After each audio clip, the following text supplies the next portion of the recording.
آپ اپنے مولوی صاحب کی بتائی ہوئی دعاؤں کو پڑھ کے یا ان کے بتائے ہوئے نسخوں پر عمل کر کے نہ اپنا کریئر بلڈ کر سکتے ہیں، نہ اپنی ویلتھ کو انکریز کر سکتے ہیں، اور نہ لائف کے کسی بھی اور ایریا میں گرو کر سکتے ہیں۔ اور دوسری طرف ویسی سب یہودی سازش ہے، تو ہم اچھے مسلمان ہونے کے ناطے ان کی طرف ایسے ہی نہیں دیکھتے۔ حضرت اینڈریو ٹیٹ نے فرمایا کہ جب بھی آپ کو کچھ کہے نا کہ ویلتھ ایسے بلڈ کرنی ہے، تو اس سے پوچھو what colour is your Bugatti. Sounds rude, sounds disrespectful, لیکن اٹ از ویری ٹرو۔ اگر مولوی آپ کو امیر ہونے کا نسخہ بتا رہا ہے تو بھائی اس سے پہلے خود پوچھو کہ تم اس نسخے سے کتنے امیر ہوئے ہو۔ اگر کوئی مولوی آپ کو سکون لانے کا نسخہ بتا رہا ہے تو اس سے خود پوچھو کہ بھائی تمہاری اپنی زندگی میں کتنا سکون ہے۔ ہمارا مولوی فائنینشلی بھی اسٹرگل کرتا ہے، ہمارا مولوی انٹلیکچولی بھی اسٹرگل کرتا ہے، ہمارا مولوی دین کے معاملے میں بھی اسٹرگل کرتا ہے۔ ناٹ بیکاز کہ دعائیں غلط ہیں، ناٹ بیکاز کہ دین غلط ہے، بلکہ بیکاز اس کو پتہ ہی نہیں ہے کہ وہ ایکچولی میں خود پڑھ کیا رہا ہے۔ اس کو ان دعاؤں کا مطلب ہی نہیں پتا، اس کو یہ بات ہی نہیں پتا کہ ان دعاؤں کے اندر جو مٹیریل لکھا ہوا ہے اس کا مطلب کیا ہے، یہ چیز کہاں پہ اپلائی ہوتی ہے، کیسے اپلائی ہوتی ہے۔ اس چیز کو صرف ریپیٹ کر لینے سے مسئلے حل نہیں ہوتے۔ ہمارے بزرگوں سے یہ بات کی جائے تو وہ کہتے ہیں جو دیتا ہے اللہ تعالیٰ دیتا ہے، وہ دیکھو فلانے کی لاٹری لگ گئی، فلانے کا بزنس گرو کر گیا، فلانے کا یہ ہو گیا، فلانے کا وہ ہو گیا۔ اگر 1000-2000 لوگوں کے گاؤں یا چھوٹے شہر میں سے ایک شخص امیر ہو جاتا ہے اور وہ کہتا ہے کہ جو مجھے دیا ہے خدا نے دیا ہے،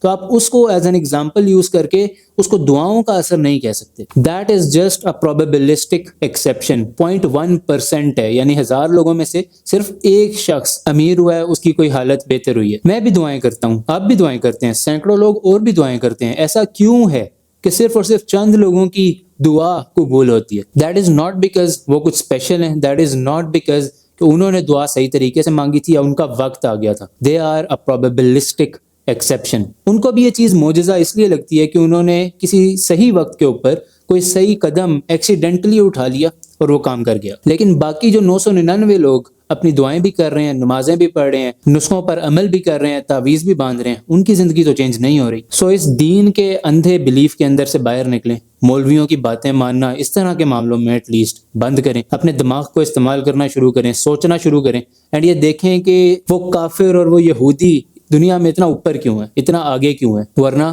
باقی بھی ہزاروں لاکھوں کروڑوں لوگوں کی طرح آپ بھی صرف دعاؤں میں اپنی زندگی گزار دیں گے، اینڈ ٹل دی اینڈ آپ کو اس کا کوئی رزلٹ نہیں ملے گا، اینڈ آپ کو یہی لگے گا کہ آپ کا وقت نہیں آیا تھا۔ اپنا خیال رکھیں، ود لو، علی۔